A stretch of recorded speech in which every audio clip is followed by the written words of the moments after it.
This is Betty. I'm the witch from the north. And I'm Lancel, the island witch. And you're listening to Rosemary by the Bucketful.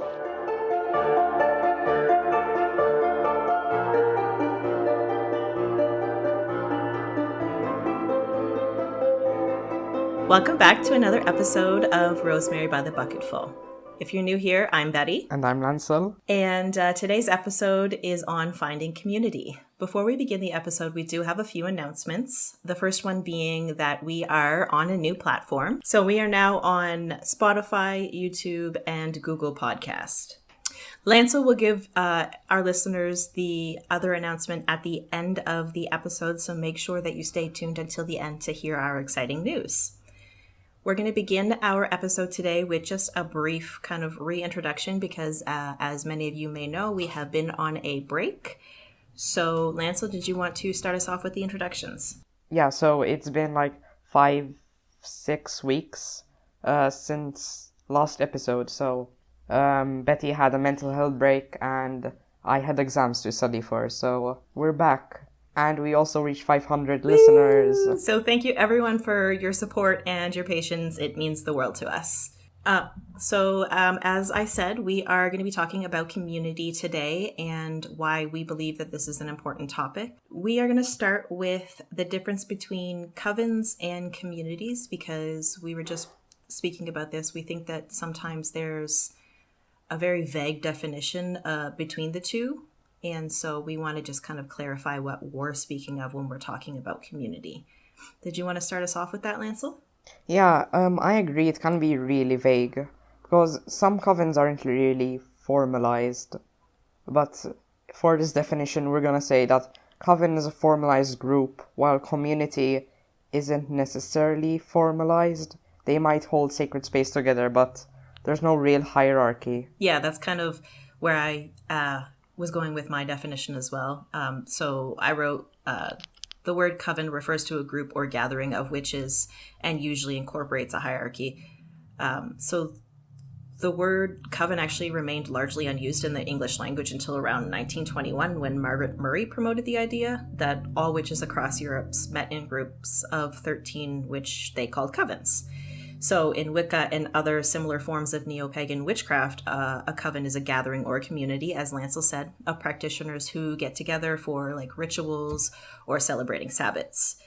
So a coven can be considered a community. However, I would say that the reverse is not always true. You can be a part of a community in the witchcraft or occult space and it not be considered a coven, meaning you may not gather for rituals, group spells, or Sabbats, and it may just be a safe space where individuals support you and where you can discuss topics and ideas within the occult and witchcraft realm.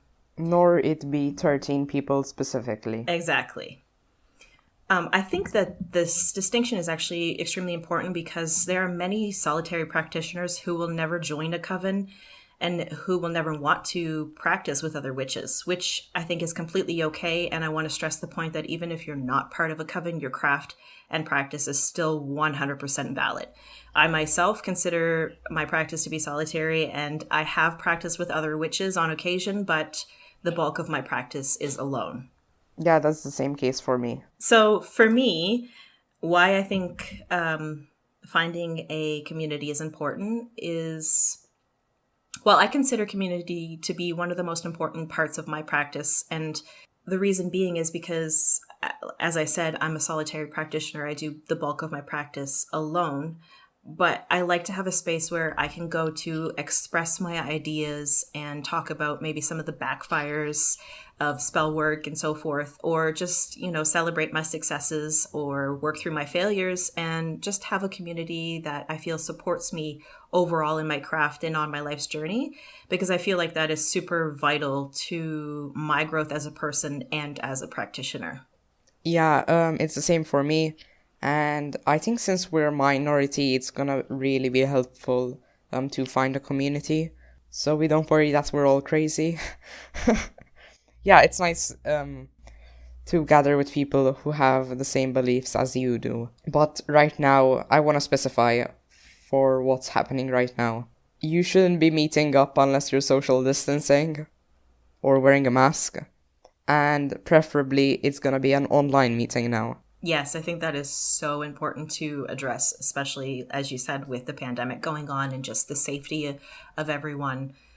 Just keep that in mind if you are meeting in person.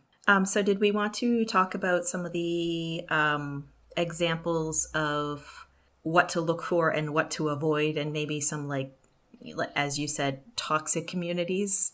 Toxic communities. So what you have is, I'd say, strict hierarchy and people like putting you down. There also might be like fighting. There's a lot of negativity going on. People threatening each other with hexes, usually. Yeah, it's just like a toxic environment where people are unvalidating each other. I think that's what to look out for. Just be careful. Yeah, I completely agree. I think also looking out for spiritual bypassing, which for anybody who doesn't know what that is basically invalidating or bypassing things that are in society today that need to be addressed, that are not okay, as in racism, as in ableism, as in appropriation, those sorts of things, and just basically saying, well, I'm ascending, so I'm not going to acknowledge or participate in these things because, at the end of the day, we're all going to the same place and this is irrelevant. It's extremely toxic, so I think that's something that you really should be looking out for. And as Lancel said, strict hierarchy. I think when I think of that, I think of passing off UPG as facts. Like, this is unverified personal gnosis, and I'm telling you that this is 100% how it is. And if you stray from this, then you're wrong, your practice isn't valid, and so forth. That obviously is a toxic mindset. Also, with gatekeeping, there could be a lot of gatekeeping. That's a good point. Yeah, gatekeepers are rampant in the community. Maybe we'll do an actual episode on talking about gatekeeping, because I feel like that needs to be elaborated on more. But for today, what are some good just look out for gatekeepers. Stuff to look out for? In my opinion, some of the things that you look for in a community, or that I look for in a community, is diversity within cultures and within traditions. And obviously that goes along with being inclusive, so beginner friendly, LGBTQ friendly, BIPOC friendly. We're gonna talk about this in like a week. Yes, or two. Exactly. But yes, so those are some of the things that I think are important, because it gives you different perspectives, and you're able to kind of take other people's experiences and other people's perspectives and formulate more of a well-rounded opinion or understanding of a topic or tradition or culture. So I think that is extremely important. Yeah, I agree too. Sometimes in covens, like, all the practitioners might be the same. I know it's not for all covens, but within a community, it's generally more diverse. Yeah, and they're usually, when you have more diversity and inclusivity, you're generally going to find more support. I mean, of course, that's a generalization and that's not always the case, but I feel like there's more support within a community that has more diversity in it. Also, the thing with online communities, it can get toxic really fast, more than physical spaces, because in the comments, how do you explain this? I think you know what I'm trying to say. Yeah, the trolls. Like, people in the comments are gonna say something that they're not really realistically gonna say to you in real life. So be careful for that, even on like Discord servers, stuff like that. Be careful. Right, and I think, as you said, when you're online, you come across that more often because you have a wider reach or more exposure, geographically speaking. So you're reaching more people than you would if it was just an in-person community. Yeah, I would also like to mention some online spaces. So you have Discord, you have Discord servers. Some good ones would be the OWASP server. I think we can link them down in the show notes. The Wanderlust Coven, Nike server, Warrior Witch Nike. There will be an announcement in the end. Megan server around the Cauldron. There's also places like Amino. If you're more of an advanced practitioner, I wouldn't recommend Amino, but it can be fun. I've only been there for like 2 weeks, and it can be okay. You can find people on Instagram, Facebook, if you're on Facebook, who uses Facebook nowadays though? There are groups, servers. Some of the big ones are the Pagan and Witches of UK. But you can find ones for your country. Just make sure it's not toxic. And I think that comes with time too. You're not inherently going to know right away which ones are toxic and which ones are not, unless you have an example of some of the things that they've been talking about or sharing prior to entering Discord server, for example. But yeah, just keep that in mind when you're entering, that you could be exposed to people who have toxic views. Also, make sure that everyone's following the laws. There have been some cases of in the past where people have not been following the laws. Yeah, I lost my train of thought there. So yeah, we talked about online versus in-person communities, and Lancel gave some examples of in-person community or online communities. Sorry. Even on Instagram, you can find communities. Lancel and I are a part of a few different Instagram groups where they're more like messenger groups. But even that type of community is nice to have, and to be able to check in with those people and discuss topics, even if it's not witchy or occult related. Yeah, also for in-person spaces, there are in-person gatherings like Witchfest UK. That has obviously been cancelled due to the coronavirus. There are also AvalonCon. I think it's happening this year. There are also local moots if you're in the UK. I'm obviously going to talk about the European perspective, because I'm not in America. But yeah, if you do some digging around, you can usually find them on Facebook groups. Also, I wanted to mention in regards to toxic communities and mentorships and so forth, Lance and I were discussing, we think that our listeners, if you have not already, should go check out Warrior Witch Nike's video on toxic teachers and mentors. She discusses, along with Olivia, Temperance, and Georgina, this topic more in depth. And I think it is a very great video for anybody who is newer to the online spaces or newer to the witchcraft and occult community in general. And if you're going to dive in for a talk on covens, she has a video on that too. Perfect. So we can link both of those in the description for our listeners. Yeah. This is the only case that we're not going to recommend books. Yeah, I think that's one of the things that spurred this topic for us, is because there's not a lot of discussion regarding it, especially in print. So for anybody who is looking for a community or who just wants to hear a little bit more of a discussion regarding some of the things to look for and so forth, then yeah. Okay. So maybe let's talk about some of the pros and cons of being in a community a little bit more in depth, and then maybe talk a little bit about protection. Okay, so I'm gonna talk about the perspective of having a good community. You're not gonna think you're crazy anymore, for the most part, or suffer from imposter syndrome as much. Which, spoiler alert, we will also be talking about that in a future episode. We also briefly mentioned it with Megan. Some of the cons. I think I'm going to talk about some of the cons, if that's okay. So as we had said, being in a community, especially in the online space, you do have more potential to experience or come across hate and discrimination, especially in the witchcraft community, because there are going to be people who disagree with your beliefs, who disagree with your practice, who think you're going to hell, for example. And this is not an attack toward anybody who believes in that, so I'm just going to say that right there. Moving on, I also think another con would be, and I've experienced this personally, overwhelm and pressure to conform. You see so many people in the online space, especially creators, speak about their practices and the things that they do.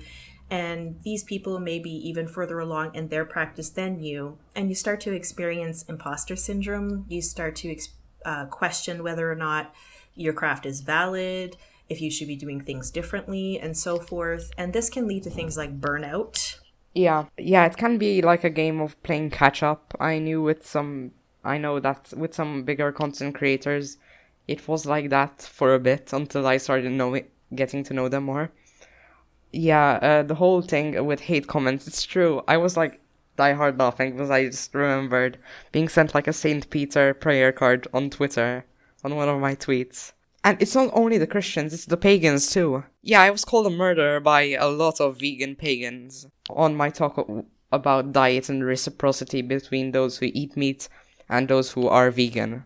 Right. And I think there's people often tend to kind of blur the lines with other people having the right to choice and then activism, like advocating for something that you believe in, such as veganism and animal rights, and then realizing that, you know, and I might get hate for this, but everybody has a choice and veganism may not work for everyone.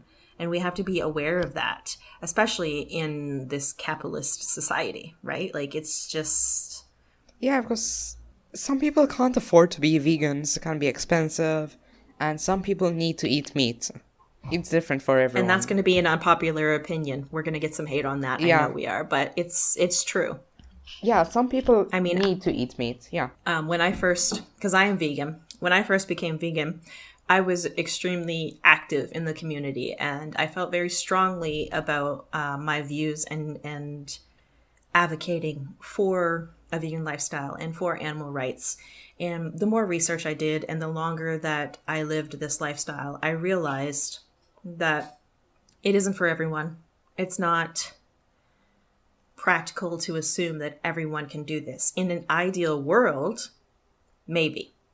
But we have to consider geographic location, economics. Like there's so much to consider in terms of other people living that. And everybody has the right to choose. Yeah, I agree.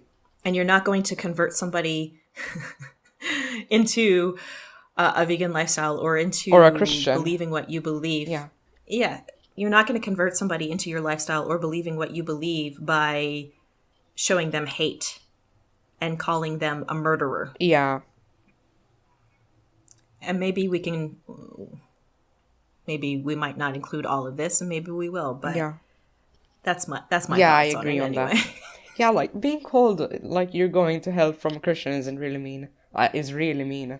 And it's very prevalent in our, especially, I mean, as a young teenage girl, when I first started to become exposed to witchcraft, I live in an area that's very conservative, that's very Christian based. And I was told by a family member at the age of like 12 or 13 that I was going to hell. So you can just imagine how traumatizing that is, how scared that would make me, especially when, you know, you're so young and you're not really sure of what you believe and where you fit in. And I think it's just, I don't think it's okay for people to force their beliefs on others. Yeah, I agree. But if all the gays and heretics are going to hell, then it must be one fun party.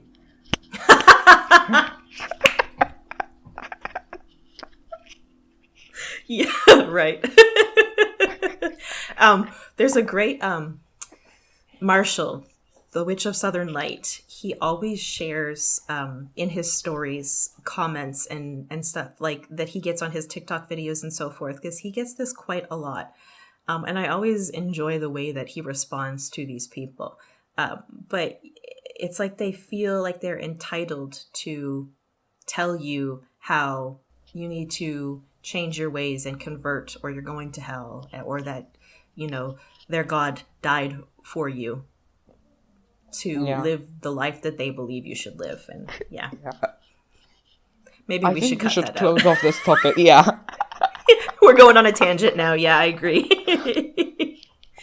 So, in summary, there's a difference between Coven and Community.